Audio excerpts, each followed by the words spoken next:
Hello everybody and welcome back to the channel. Today we're going to talk about a Raku matching operator called Smartmatch, and we're just going to do a couple of very simple examples. Now I've created a subroutine here called match 1, so I'm going to give you the first example. I'm going to type in say, which is equivalent to print in other languages. So let's say if 100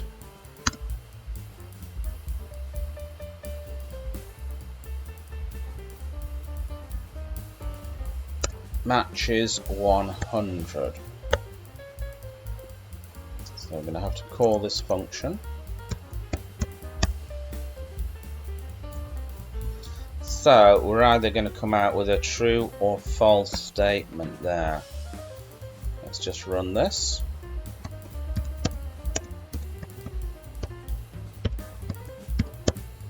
Hit enter.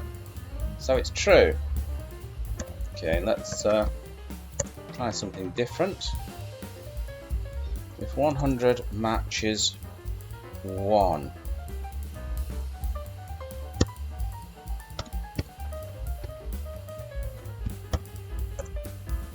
Okay, and we've got the obvious answer, which is false here.